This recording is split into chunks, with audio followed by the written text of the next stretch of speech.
The top spot in the championship being clinched does not mean that the fight is over. Whether it's the pride of simply winning the remaining races or others going for best of the rest, there's plenty to keep us interested as we get ready to watch round 12 of the Porsche Owners Club Series, and you'll see it all live here on the Global SimRacing Channel. Hi, I'm Joe Peak, and with me in the booth is Roush Racing driver Joey Atterbury. Behind the scenes is our director, Christian Duploy, and he's using cameras provided by Dougie Beard. VIR is a long ways from the West Coast-based POC, so for an introduction, let's head to our track guide. Welcome to Virginia International Raceway. Only a short trip away from the state's border with North Carolina, this track has had the rare blessing of being resurrected from the dead. After closing for a quarter century, once it was rebuilt, it quickly began to draw major sports car series to its halls. The new owners didn't skimp on refurbishing the place either. An impressive 5 versions are available on iRacing with a range between 1 and 4 miles in length between them. With that much pavement, the plethora of corners have earned some colorful nicknames. The horseshoe kicks things off right away with a never-ending double apexer that tends to suck the greedy out into its runoff. Later on, the climbing S's force you to thread the needle before spinning you out into the steep drop at South Bend. Then, of course, there's Oak Tree, which sadly no longer sees its namesake landmark on the inside of the turn, but still retains its frustrating difficulty. Let's not forget one of the scariest obstacles at the end of the lap, the roller coaster. The incredible speed drivers carry up into this blind braking zone is what causes it to require such immense bravery to get the most out of the lap. While passing can be tricky here, the long backstretch nicknamed Madison Avenue and the lengthy front stretch do tend to offer enough of a draft that you can still give a go at a pass. Still, track position is usually an important factor in most races. With the picturesque backdrop of the Appalachians around them, fans are not left wanting when they come to watch drivers face off at this historic track.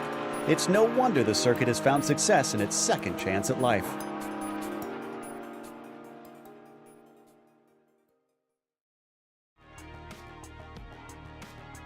I'm glad I get to have you with me here today, Joey, because I know this is one of your absolute favorite places to be. It really is. Virginia International Raceway, one of the most special racetracks we have here in North America. 20 turns, 3.27 miles, full of elevation. Pretty much is a roller coaster ride. They even have a section down over there in Sector 3 called Roller Coaster that goes all the way down throughout this, call it, final area of the track here. But a couple notables. Turn number 1, a good passing opportunity, but it continues on for quite some time, and then it leads into a tricky, call it turn number 3 NASCAR bend, even into the turn 4-5 section. But the most notable area here, the climbing S's, that's 7, 8, 9, and then up over the hill at South Bend, turn 10. That is one of the most fun sections to drive on this racetrack. Turn 12, Oak Tree down there. You better nail the corner exit because you see how long that back straightaway is that leads into turn 14. Another great passing opportunity. But this racetrack, it is fast, it is narrow, and you better stay on the pavement. Yeah, you're going to be sliding for a long time, that is for sure. But before we get to the racing on the pavement, we want to talk about our sponsors, including Porsche. There is no substitute. Find out more at Porsche.com. And Top Gun MG, helping financial advisors be the best of the best. Contact them today at TopGunMG.com. That is TopGunMG.com. Now, championship, as I alluded to, unfortunately for those hoping for it to go down to the wire, has been wrapped up at this stage. Matt Steele is going to be your champion in the GT1s, and BJ Fulton your champion in the prototypes. But big thing here is that look at the fight for second in both of the classes. They are tight. Here in the prototypes, Chad Duncan, Michael Johnson, Dylan Scott, Dustin Heindel, they're all definitely within range of one another with only 2 races to go. They get 2 drop weeks, mind you, but the picture is getting clearer and clearer, and it's going to be so important for them to really keep it clean here at the end. Unfortunately, Michael Johnson not able to compete in this one. I'm not sure if he'll be able to be back for the last round, so he'll probably start to drop down the order. That, of course, is the prototypes. Why don't you run us through the GT1s here, Joey? Like you said, Matt Steele has kind of run away with things, but that battle for second Doug Boccignone had that win last time out, and he's got 7 points ahead of Marc Rondeau. And got to remember, there's 5-point separation between first and second, and then another handful of points between second and third. So things can easily get swapped around there. And Federico Del Toro, when he shows up, he's usually up towards the front on the podium. So maybe he'll be able to move up a couple spots there as well. Jeff Schulam sitting there in 5th place. Larry Haas in 6th. John Momeyer, Robert Leclerc, Jim Garamani, and Matt Hollander all participated here in this class. For today's race, it is another 30-minute sprint that they're going to be running. As I said, it's the penultimate round that they're competing in. 2 classes. The 911 GT3R is your GT1 class, and then the Porsche 963 GTP is your prototype class. It is open setup this season, which has meant that drivers do need to try and tweak these cars to not only be fast, but at a place like this, definitely want it to be comfortable because it is so technical around this circuit. And we're in the midst of the last of the qualifying. I think we've got about 8 minutes to go here. And at the moment, Dylan Scott is your quickest by just about a 1/10 of a second over BJ Fulton. Yeah, that time everybody's chasing in the prototypes is a 1:30.14. This car, the number 5, that is Matt Steele. He is your provisional pole sitter in that GT category. Right now sitting at a 1:45.350, almost an identical gap between first and second between the prototypes and the GTs. Federico Del Toro's been so fast. He's still trying to go after that first win of the season. He's had a lot of second places. He's had a couple third places out there, but has yet to find himself standing on the top step. And he, unfortunately, because he missed the race at Hockenheim, has dropped back down to that 4th position. So watch out for him to try and give some hassle to Matt Steele, rather, because Federico Del Toro has been usually the only one that's able to match him. Right now, he's just shy about 2/10 off that pole time. Through the roller coaster section here, and is downhill. Trust the car through this last hog pen, turn 17, call it 17A, and you see the big compression. You really got to throw the car into the beginning half of that corner and just trust that it is going to compress up with all that extra grip and shoot you down the front straightaway here. Let's see what Matt Steele's lap time is, 1:45.38. He's actually been displaced by Marc Rondeau out there, and he hits the reset button. So our new provisional pole sitter in that GT category, Marc Rondeau in the number 11. Wow. Okay. Was not expecting that. And Mark has been relatively quick lately, but to be able to go quicker than Matt Steele, that is something to be proud of, though it's less than a 1/10 of a second between them. So Matt just has to find a little bit of improvement to top him as we watch Del Toro come up through the oak tree. I'm showing him just about even with his best time right now, so it's unsure on whether or not he will improve and if it'll be enough to take himself back onto that front row. But for now, he just keeps his foot planted down Madison Avenue up to the roller coaster. Such a beautiful track. Even the back straightaway's got some elevation up and down. You go down this little itty bitty compression, kind of up over the crest, be hard on the brakes. You really got to get the nose turned in there to turn number 14. Otherwise, this whole section is just kind of washed out because you're late onto the throttle. Del Toro's fastest lap so far has been a 1:45.522. Comes up the start-finish line here. It's a pretty late line here at VIR on the front straightaway. Let's see what he's able to put down. 1:45.7, so not quite fast enough to improve his time yet. Just about 2/10 off the mark there, unfortunately, at least to improve. But remember, he's got to make up quite a bit to get up to Matt Steele at about 0.17 of a second as we watch Doug Boccignone fighting for second in the championship. As he has a big wiggle coming off of Oak Tree. So this definitely not going to be a quick lap for him. He's got a few more under his belt if he wants them with enough time to try and improve. What's interesting is behind him, Matt Steele looks like he's trying to weave to warm the tires. Of course, he's on an out lap, so he's obviously prepping to try and get those ready to go as quick as possible. Check in here with Robert Leclerc. in the number 710, the Homer Simpson themed Porsche running out wide out of Oak Tree as well. Remember, we saw one of the cars just prior have that big wag of the tail coming out there. Everybody tries to get as much as they can on that turn 12 exit because it leads you down this incredibly long straightaway where top speed is so crucial. Not just a Homer Simpson theme, Mr. Sparkle. In fact, yeah, one of my favorite episodes. I love that he's got that on the car. We'll have to ask him if he has any sort of special tie or if he just likes that episode as well. But right now, he's coming out of the final corners onto that main straight. You can see out of Hogpen how the car just wants to wash out. You got to be careful not to put it off into the grass, or else not only will it compromise this lap, but the next one, since you won't have your speed. But he doesn't go quicker than his 47.4. He was about a tenth off of his best time. He remains 8th out of the 10 in the GT1s. Picking up the 08 here. This is Dylan Scott. This is our fastest car overall so far. Has improved down to a 130.14. And but what's great to see with these open qualifying sessions is going to run up on a GT car. This is pretty much going to stop his qualifying lap in terms of being able to go fastest. Is the amount of laps, right? Dylan Scott out here, he's done 19 laps here in qualifying. Jad Duncan, 21 laps. So these drivers are all out there pushing to the absolute maximum, putting on those new tires and saying, okay, I can maybe go a little bit faster here, a little bit faster there, but they're never giving up. They're constantly trying to improve.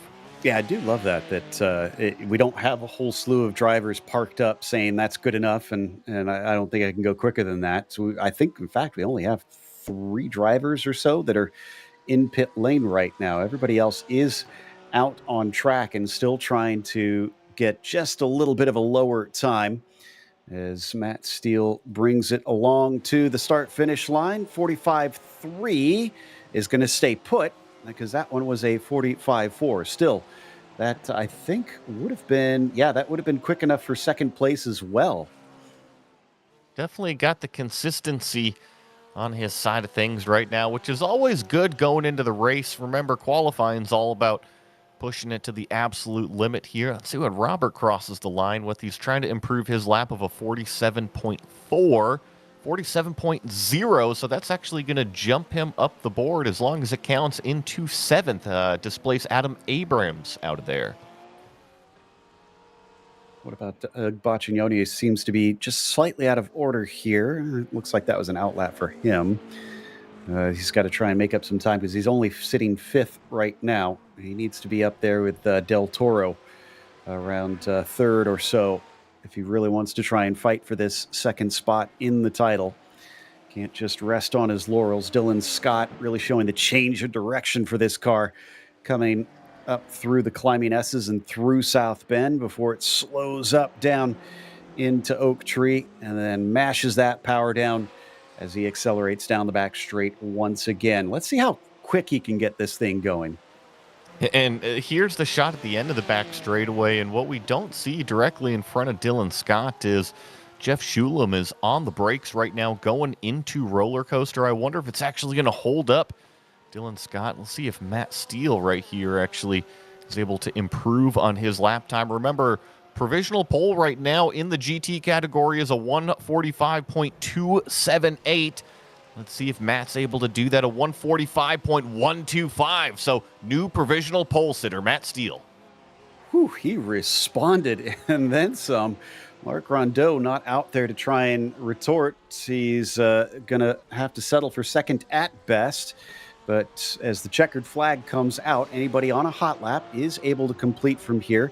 Boccignoni won't because he just pulled off the track. Looks like Heindel as well will end his lap without finishing it up. Will Castillo, I think, is going to be the first to take the checkered flag in the number 17. He sits last of our GT1s right now, or not GT1s, our prototypes right now.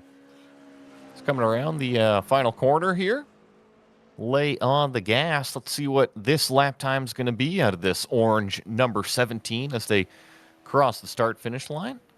131.875, so actually does move him up into 6th, just narrowly there.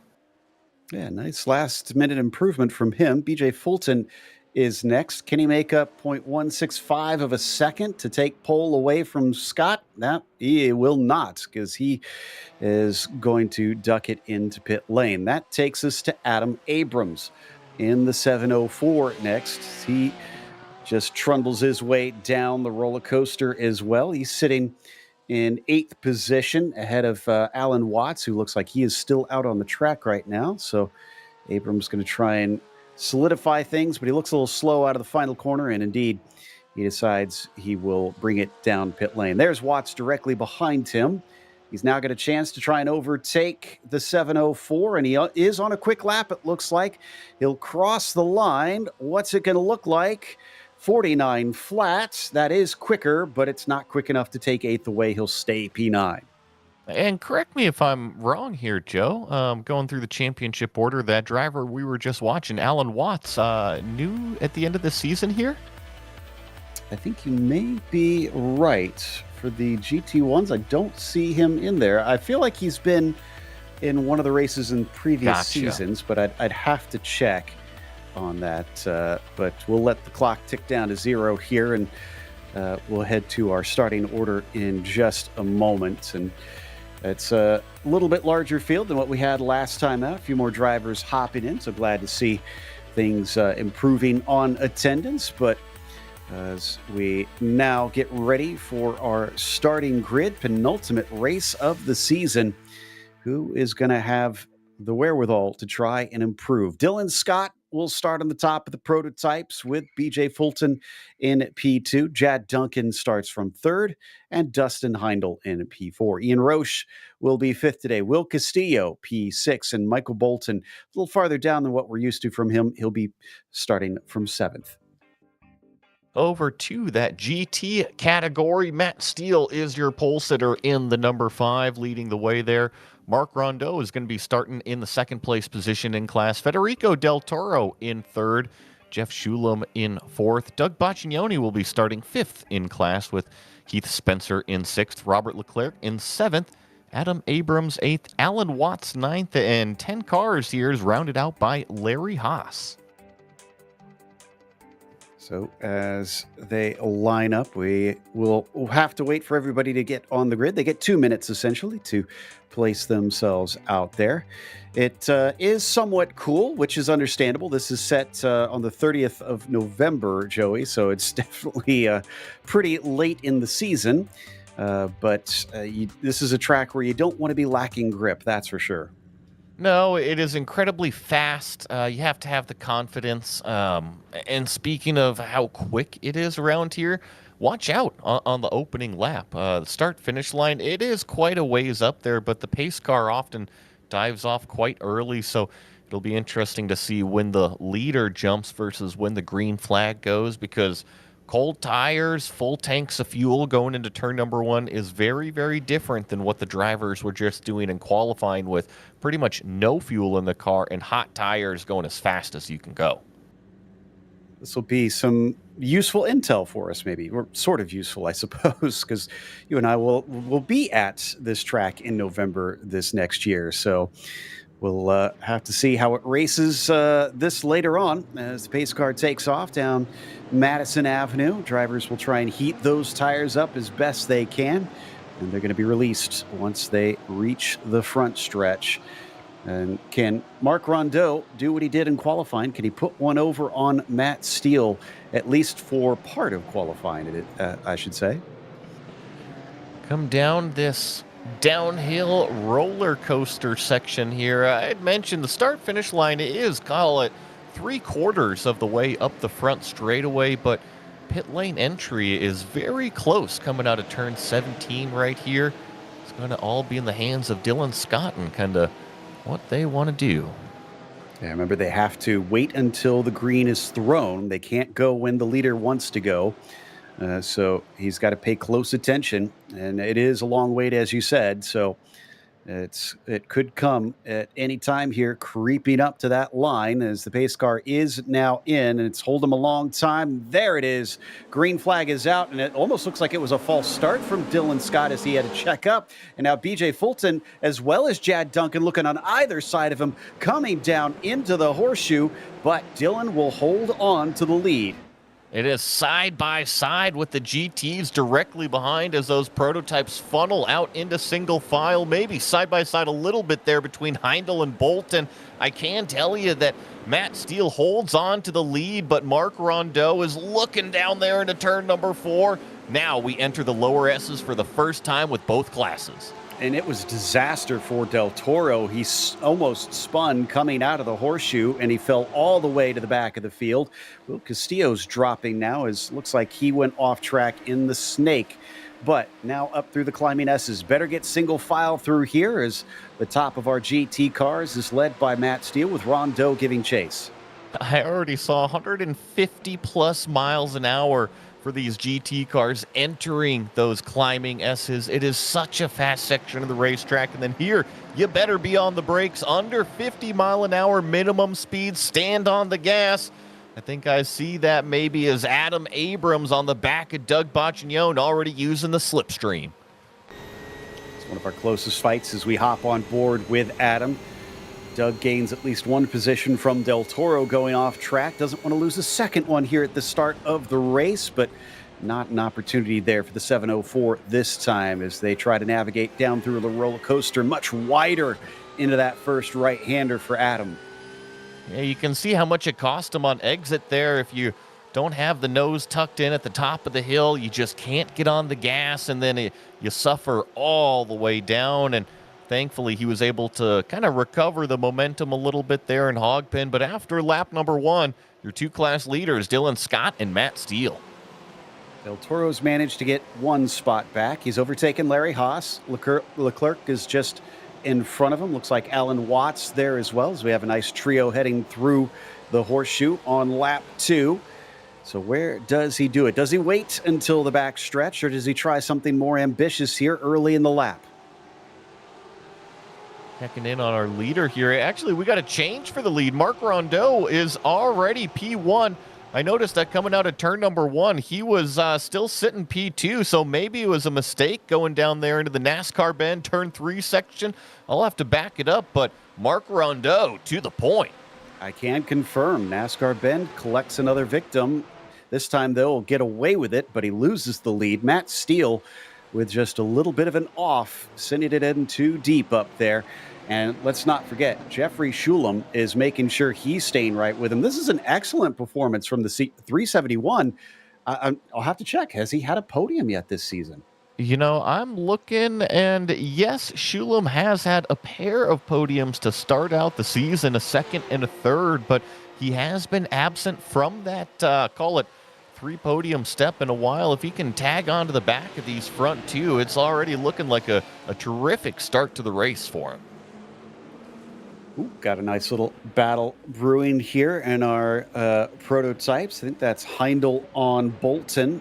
So Bolton's moved up from one spot. He was at the back a little bit earlier on. This is for P5 currently. And then Ian Roche is maybe a bit up the road ahead of them by about 2 seconds. Exit this, call it turn 5, 6 section. Looks like we've got a replay here. So this was the mistake for Matt Steele, all on exit. He was wide on apex and couldn't keep the car on the racetrack, and that is all that the number 11 needed, was just the slightest of the open doors, and he said, thank you very much, I'll take the lead. Great job by Rondeau to be there to pick that up as soon as the opportunity presented itself. Coming back to Jad Duncan now. Battle for P2 between himself and BJ Fulton. And these two have settled their positions in the championship title. At least BJ Fulton has. Jad Duncan, though, wants to get as many points as he can. He already took a win last time out in Germany. Can he make it back-to-back like he did? No, excuse me, he didn't make it back-to-back. I always get confused by that. The 20 points was for the endurance round, but he did take a win on round 7 after that. I think that Rondeau maybe had a little bit of a slip up coming out of maybe turn 5, 6 area, and It really allowed Matt Steele to kind of close it in on the back. He didn't have anywhere to go with it, but you see how close not only Shulam is, but now Doug Bachignon, that fourth car in line, has also closed it in. So maybe these two up at the front, a little bit mistake prone early on. Yeah, a bit surprising, especially this late in the season from them. Mark's got to keep it nice and tidy. Matt Steele's not going to sit back and let this race go. We saw how much he loves to dominate because of his multiple wins earlier on in the season. So we'll see if he can add to that tally that he has just been collecting all along, as BJ Fulton still has that threat from Jad Duncan. Oh, he's very close coming off of Oak Tree as well. It's important here on the back straightaway to be close because you can use that toe, that slipstream, as long as you can get right in the tire tracks here. Already 185 miles an hour from the number 83, but you saw him. He wasn't quite close enough going into the brake zone, but as long as you can close that distance, maybe maintain it going down the hill here, then you'll pick up another dose of that draft coming down the front straightaway. It's the second longest straight, well, if you can call it a straight, here on the track. This gentle curve off to the right-hand side. Ooh, he's pulling on him. He's absolutely pulling on him. He's going to go for the move down to the inside of the horseshoe, and he's given space at the apex by Fulton, but he couldn't quite get it done. This is a terrific battle here, and good racing, good respect shown between the two cars, and now BJ Fulton is able to just carry the racing line a little bit cleaner through turns 3 and 4 and kind of pulls out maybe 2 car lengths of a distance there between them. And Joe, I think that maybe next lap we're going to be getting a lot of the prototype versus GT traffic, and those GTs, we still got a race for, call it 4 cars at the front. It's going to be busy trying to get through that. Absolutely. It will be a bit before they get to those front few, but yeah, they're approaching Alan Watts, who's the first one they're going to be lapping because Larry Haas is in pit lane for some reason. Not sure what put him there. We'll try and track that one down to see if he had some sort of incident. This is that battle we were referring to. First through fourth, separated, not by much, frankly. It's looking like somewhere in the realm of about 2 seconds. I love seeing that fourth place car of Bachignon up in that battle. Remember that last time out, he took advantage of kind of the weather situation, all of the scrapping going on, came out with that win back there. So it's good to see him kind of right on the back of Shulam, maybe even hunting down another podium today. Got a replay. I wonder if this is Larry Haas. No, it's Will Castillo. So this was at the start.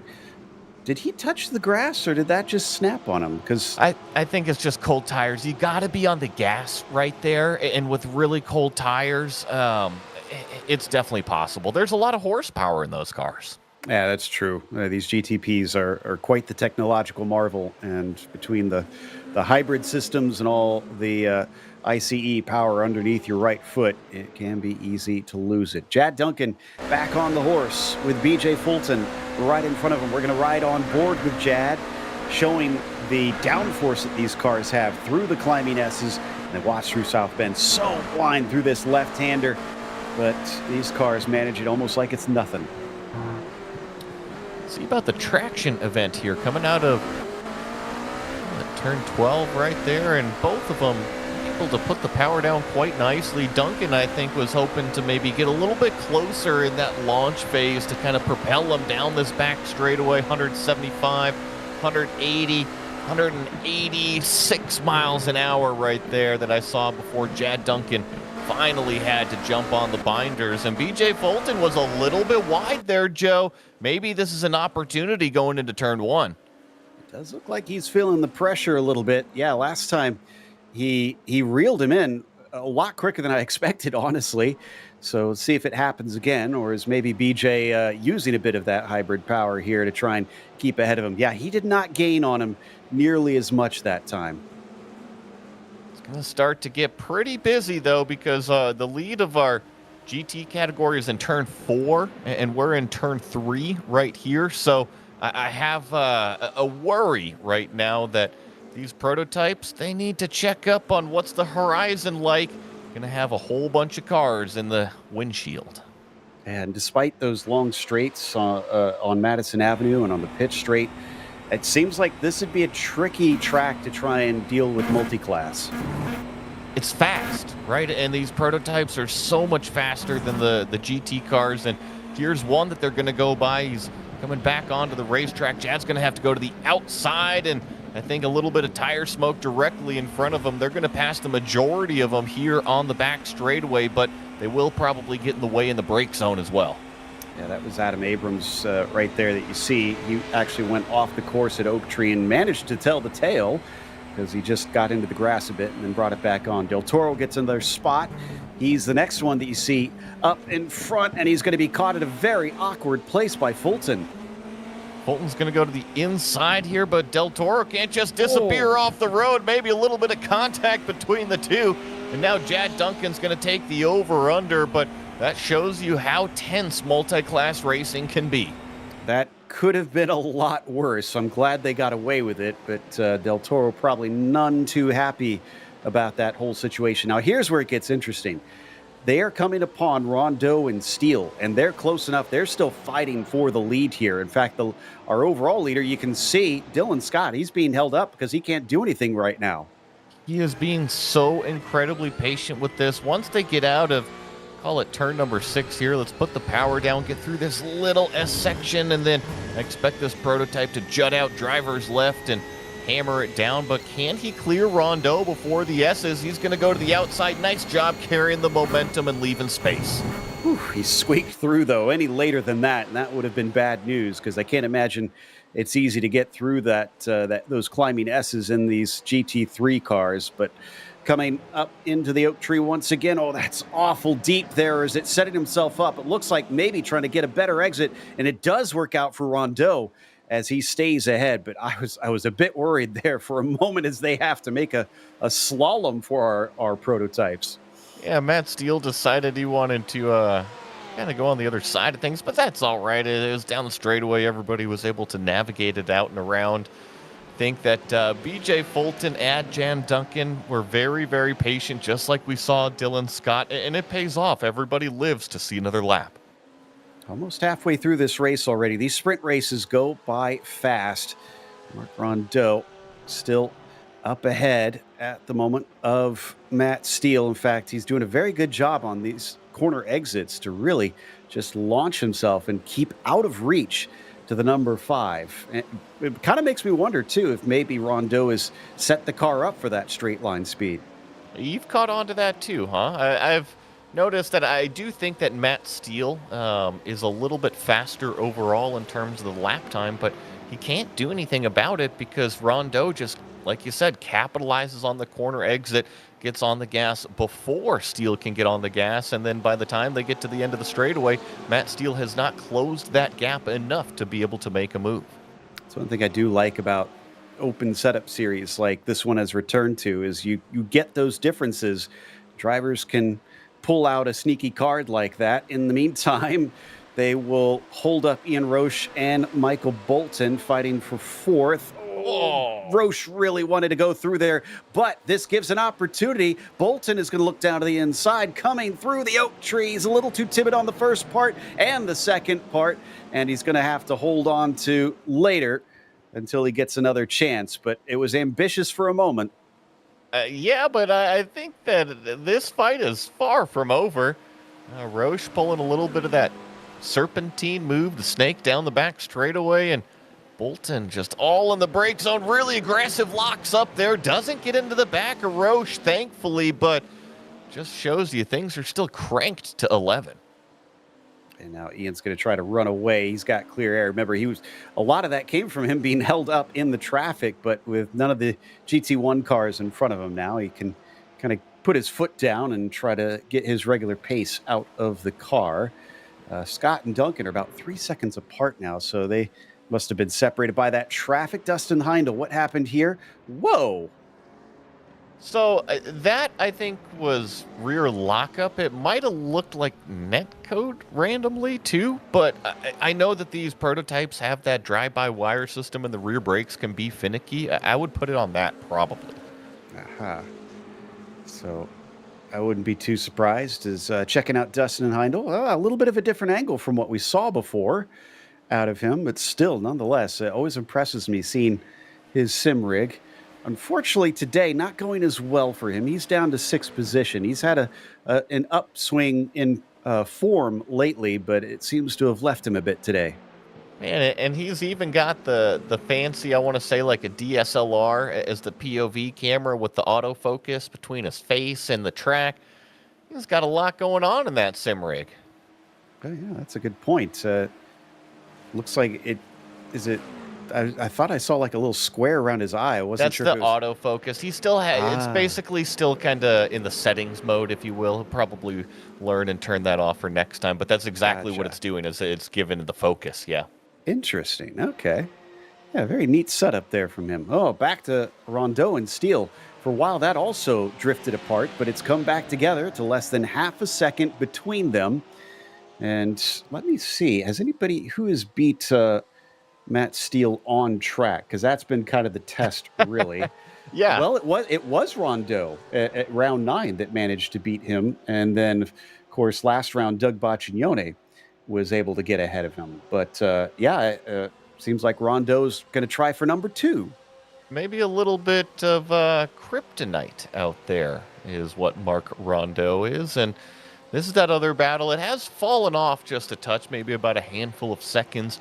Jeff Schulam continues to be in the third place position with Doug Boccignone, the majority the blue with the green highlights there, giving chase, trying to get up onto that podium.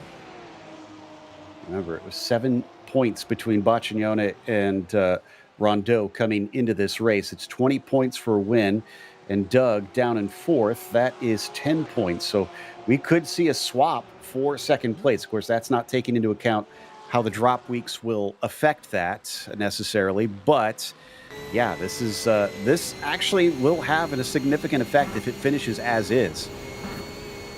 Have to keep it clean and mistake-free out there, which isn't always easy. It's far easier said than it is done at Virginia International Raceway, as it looks like our leader puts down a new purple fastest lap, a 131.0, as his battle for third rockets out onto the back straightaway. I wonder if we could get a replay of Alan Watts and Ian Roche moments ago. I think there either was contact or potentially Ian made a very neat escape past him at one point. In the meantime, also worth noting that Dustin Heindel managed to move up into 5th as well. So he gets one of his positions back as we watch Doug back down through the roller coaster. They both need to try and set this one up here off of this right-hander and get as much speed as they can. I don't think it's going to be quite close enough here on the front straightaway, especially with these GT cars. You need to be, call it, about a quarter of a second back, maybe 1 car length back if you're trying to visualize the gap. And then you kind of really get propelled down the straightaway. And actually, what I'm noticing, I'm going to take a little bit of a close-up here on my side of things. Ooh, Joe, look at the nose here on the 59. We've got damage on the front end of Doug Boccignone. That could also be affecting some top speed and front downforce. Good catch on that. Yeah, this is a track where you want the aero to really be perfect, either to handle those fast corners or just keep up your speed down the straight. And while it might not look like much, when you get up to 180 miles an hour down that back straightaway, it can definitely have an effect. And that's the key, is that, yeah, you'll probably be able to drive the car to 95, 97%. But what about those last few little performance points that you absolutely need to take a hold of when you need to make a pass? That's when you're going to be struggling. That's where that damage is going to come into play. And that's how it can be so frustrating as a racing driver. Yeah, certainly not good for him in this situation, as I said, since he might actually lose second in the points. There's Ian Roche. Ooh, actually has an off there. Coming down through the roller coaster. He'll eventually rejoin. That's Watts in the white and blue GT3 car just in front of him. And as they exit the corner, well, that looks like it was indeed contact between them. And he saw the GT car spin to the inside. Matt Steele was almost close enough here in turn one. There's a little bit deep from Rondeau. Steele thought about trying to sneak it up the inside, but the door was promptly shut by that gray number 11. And now they're going to be running up on Watts themselves. Looks like they're both going to clear him down to the inside. Watts stays out of the way. He knows this is a battle for the win in class. They'll exit into the snake once again. And definitely looks like the 5 is applying a lot more pressure now. He does not want to give this one up. He's got 10 minutes left on the clock as well. So laps will go away quickly since it's a minute 45 around here.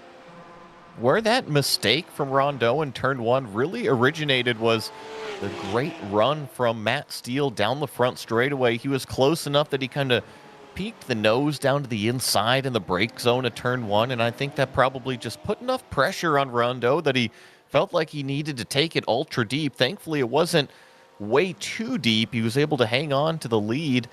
We're going to see if it's going to be round two, as it looks like Heath Spencer and Abrams now side by side. Oh, no, there goes Spencer. Driver's left. That's hard impact into the tire wall.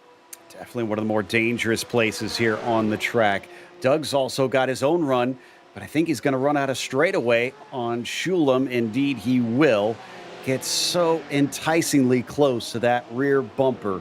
But he's got to focus once again. He'll get another opportunity on the main straight coming out of Hog Pen. They both slide it downhill into the double right-hander. And no, I just can't keep the speed up in comparison to Jeff. And directly in front of, it's a little busy right here behind Bacignon and Shulam with prototype coming through. Is that our leader? Yes, that is our overall leader. Dylan Scott coming through for the second time. There's a late move. Holy smokes. Late on the brakes is Doug. That was a lunge and a half. How did he get it stopped? And also, why did he give it back up? Because he was fully inside of him. I thought for sure he was going to get that once that car was even. And here's maybe another opportunity with those two prototypes sneaking down the inside. It's almost like these drivers are got the principal watching on the playground. It's okay. You can give a little bit of a shove every now and then. Oh, he's got a good run. The traffic did put Shulam offline there. Is he going to dare try and go side by side? No, he will back out of it. Not worth the risk at this stage. That was the smart move, right? He didn't fully have the car all the way up alongside. He just had the bumper maybe to the rear wheel there. It was smart of Doug to back out of that one. It seems like he does have the little bit of a faster car, although struggles there at that turn 12 exit. You see what's creeping up that gray car? That is for position there, Joe. That's Del Toro. He's made up about a 7-second gap. Yeah, well, that early mistake was costly for Del Toro. He's back into the top 5, could get himself onto the podium, which, again, is not good news for Doug Bacignon. At least if he does get overtaken by Del Toro, now he's really got to try and get back past Jeffrey Shulam. As we check back in with our GT1 leaders, just overtaken by the battle between Fulton and Duncan for P2 and the prototype class. No lunge between this pair coming down into the first corner. What about Bacignon? Is he going to give it another go? He's close enough, but right in the middle of the road was Jeff Shulam in turn number 1, and similar performance in that brake zone. It's not like Bacignon was really able to make the lunge like we saw that last lap around. No, didn't give us the same heroics this time at least, and Doug is still well within range. Watch for when the traffic comes through. They do have Michael Bolton approaching, so that could play a factor in this, especially depending on where he catches them here. This can be very interesting here, but if I'm going to predict, these prototypes have been so patient with the GT cars, and we've seen Bolton right there lift off of the gas, not even force the issue into turn number 10, now stands on the gas and is able to pass Doug Bacignon, or what I thought was going to be clean around the outside, now finally gets it done. That was bad news for Doug. That cost him quite a bit of distance as it went from half a second to now up to 1.2 between them. And Jeffrey tries his best to run away from there. That was Dustin Heindel, who is chasing Michael Bolton for that 4th position as well. So he could use him being held up like that a few more times.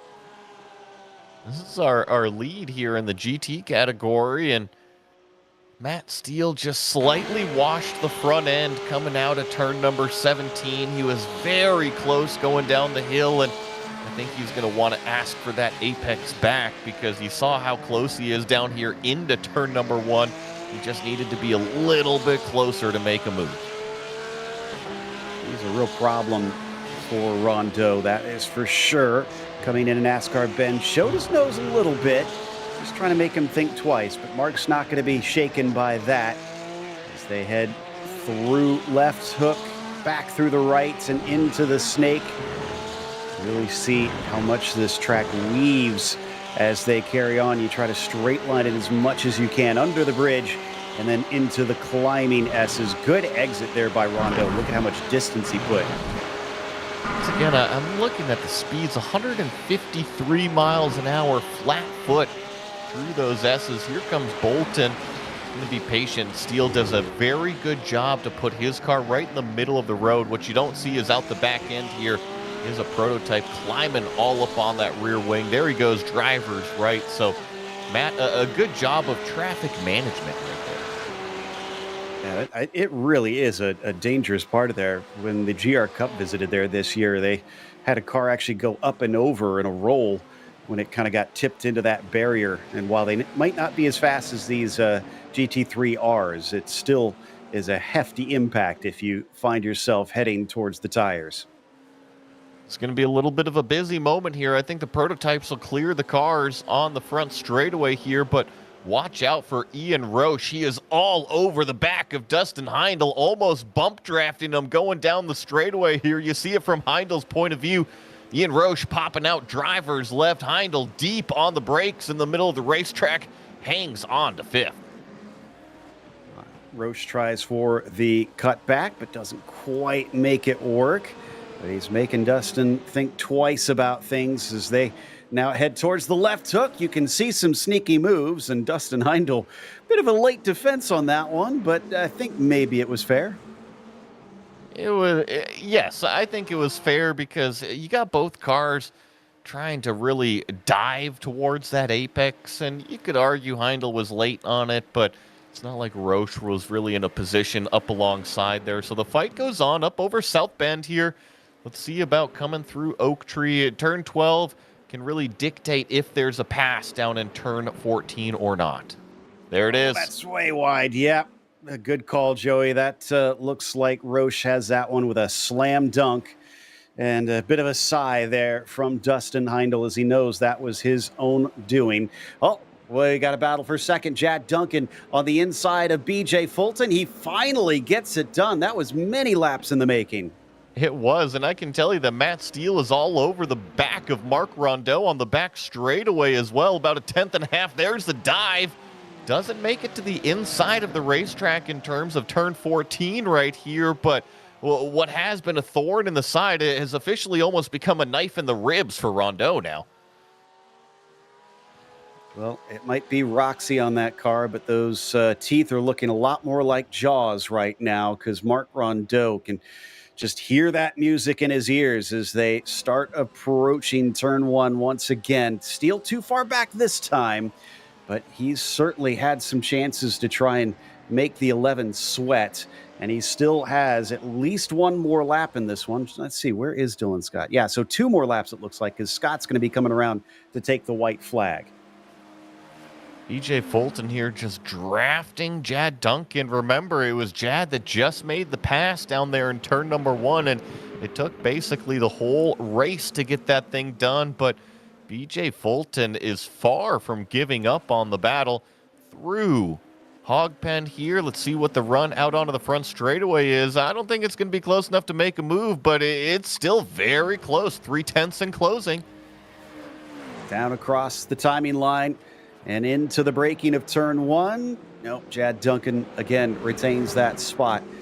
Again, what patience he showed to wait for the right moment and get by this number 82 as he had been behind him for much of the race, and it just happened so suddenly. In fact, we almost well, we pretty much missed it. He was there, and then he was ahead coming down into that first corner. Fulton, does he have the speed to try and fight back on him as they are on the final lap now?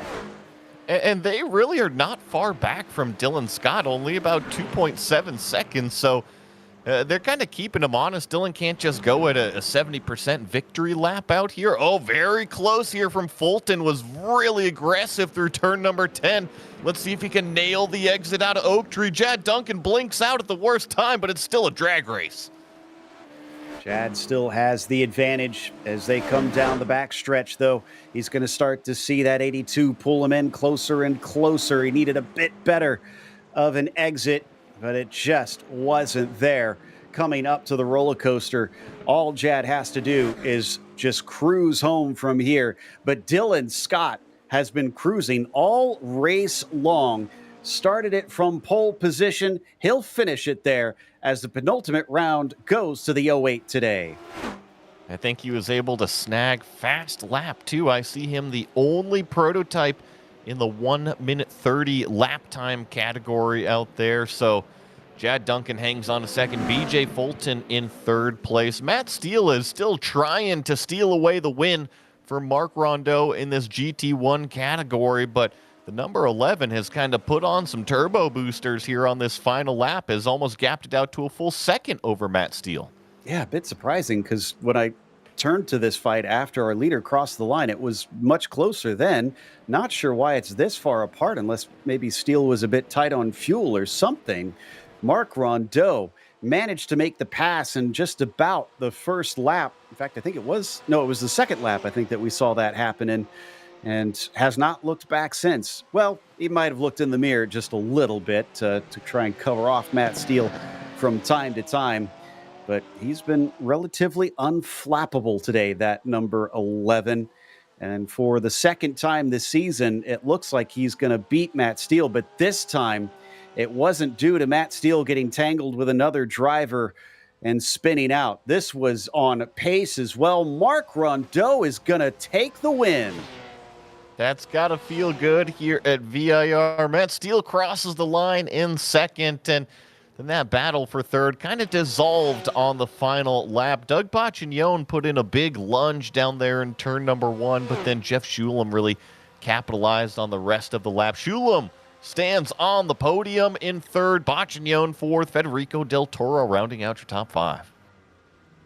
Been almost Verstappen-esque this season for Steele, but it looks like, much like Max, he finally been caught by a few people as we take a look at the results. First, starting off with the prototypes, with Dylan Scott doing a good job taking the win. It was only 2.6 seconds, but he pretty much had it under control all race long. Chad Duncan, P2, after he made a late race overtake on BJ Fulton, who finished in third.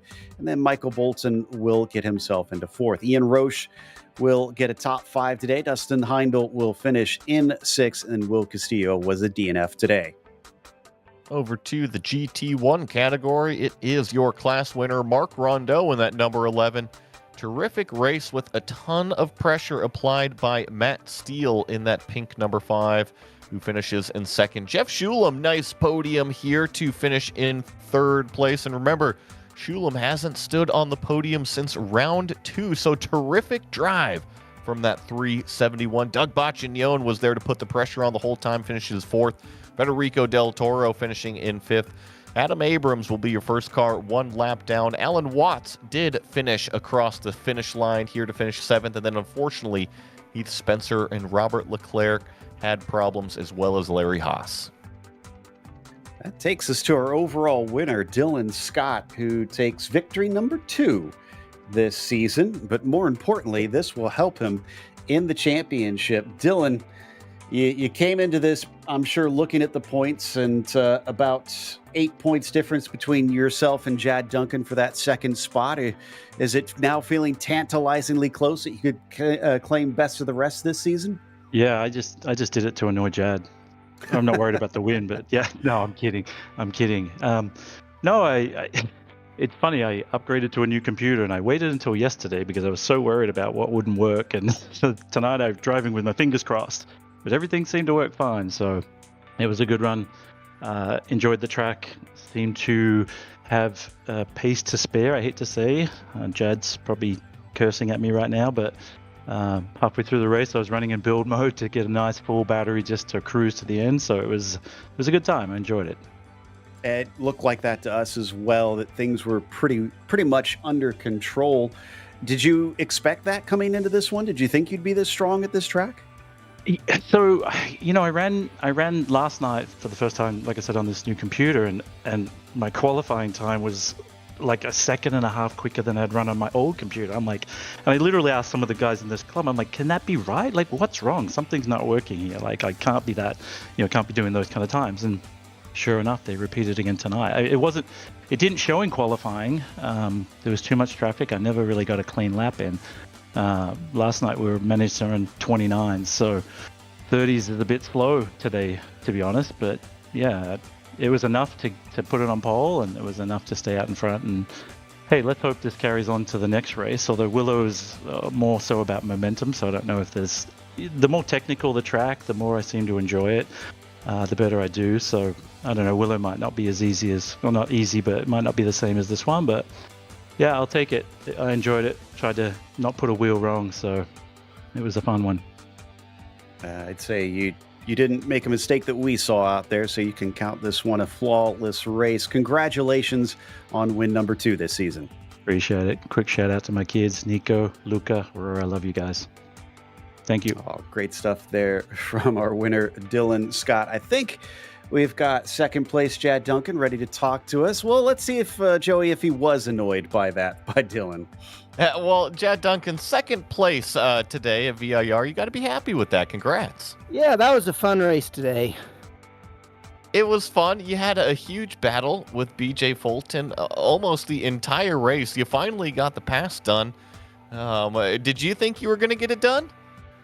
Yeah, and I kept hoping to catch Dylan, but traffic had other thoughts. He probably thought he was held up by traffic. You always feel like the traffic hits you worse, but it seemed like I'd close in, hit traffic, and he'd gain a couple of seconds. And there were a couple of interesting, unorthodox passes I had to make in this race, but it was fun. Well, looking back on it, I know maybe you just needed a little bit more time with the traffic, but what else did you need to go up there and catch Dylan? Did you feel like you were pretty equal on pace from what you saw in qualifying? He did a really nice qualifying lap, and it's hard. The GT3 cars are out there on their own race, but being 10, 15 seconds behind, and with, I don't know, what are there, 10 of them, it was really hard to get a clean lap for qualifying. So I had like maybe 2 laps that ended up being clean the whole time, which makes it hard to figure out what your true pace is. We were all really close, though. You guys were very close, and I think you did a terrific job in the race. A second is nothing to scoff about, so congrats on that. Is there anybody you want to give a shout-out to? My family, my dad and I, he and I always watch the replays of this the next day, which is always fun for us, so thanks to you and GSR Racing. Well, that was Jad Duncan finishing second today at Virginia International Raceway. Takes us to our winner in the GT1 class, and Mark Rondeau managing to put one over on Matt Steele. Mark, last time you beat him, there was some issues for Matt Steele. This one was a head-to-head fight, and you came out on top. Does it mean more this time? Oh, definitely. This was a good battle. He kept the pressure on. I think he was about, a half a second or less almost the whole race until the last lap, when apparently I had like an extra 1 or 2 liters of fuel to get across the finish line, and he had to conserve and just made it. Interesting. I did notice it looked like he was kind of falling off, and I speculated, but I didn't think it really was that interesting. So the other thing about this open setup we were kind of curious about, did you trim out the car? Did you go for a lower downforce? Because it seemed like you outpaced him in a straight line. I did. I took a little bit out of the wing and had a little more mechanical grip, but I was also, the entire race, I was trying to run my race and maintain the pace I knew would keep my tires okay until the end, because this track is really hard on tires. And more than just beating Matt, which he's too far gone in the championship, but Doug Bacchignon is not. Do you think you can bring this home in second after Willow Springs next 2 weeks from now? I really hope so. That's our home track. I've got hundreds and hundreds of laps there in real life. So really looking forward to that. That's a great race for us to finish on. We'll watch out for both you and Doug. And again, congratulations on an impressive win today. Thank you very much. Mark Rondeau beating out Matt Steele, who is ready to talk to Joey. Let's see how he feels about that one. Yeah, Matt Steele, you started on pole, but you end up in second today. It was a heck of a race out there. It was a really fun drive. I have to say, Mark earned that win, man. He didn't put a foot wrong.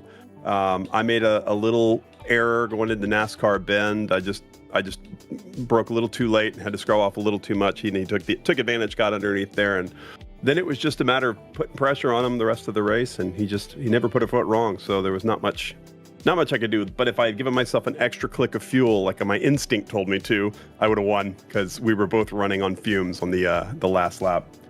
I noticed there was a little bit of a gap there kind of developing, and there are some fuel games being played. But let's just say if the fuel games were a non-issue, where did you need the speed? It seemed like you were able to kind of be in the slipstream, but never quite close enough to make the move. Well, to be honest, VIR is such a hard place to pass. There's really not an opportunity going into 14 and 14A and roller coaster. It's because the braking zone is kind of off angle. You can't really get in there. And getting into horseshoe is just, you just have to throw it in. And I actually earned a penalty at Hockenheim for my send into the hairpins. So, with the championship winding down and the double points, I didn't want to take any chances. So I just kind of played it safe, kept pressure on, and waited for him to make an error, which he never did. So, congrats to Mark. He did a great drive. Well, congrats to you on the second place. I know it's not a win, but it's a good podium finish. Anybody you want to give a shout out to? Yeah, I got a few people watching. Dale, Jaron, Dan. Thank you guys for watching, and you guys, of course, doing an amazing job every week. Thank you. Well, that was Matt Steele, starting on pole but finishing second. I'm sure he's going to look towards the next round to stand on top one more time, Joe. I'm sure he will. He'll probably come back fighting, and we will as well 2 weeks from now. But one more mention, don't forget about our sponsors, Porsche. There is no substitute. Find out more at Porsche.com, and Top Gun MG. Contact them today at TopGunMG.com. Thanks to the team today, Joey, Christian, and Dougie. Make sure to check out our social media, our website, and our merchandise store. And don't forget to subscribe to our YouTube channel so you don't miss a moment. Next time out is Willow Springs, Monday, December 30th at 10 p.m. Eastern. Be sure to check out our other broadcasts that are listed here. But until next time, race clean, race hard, and we'll see you on the track.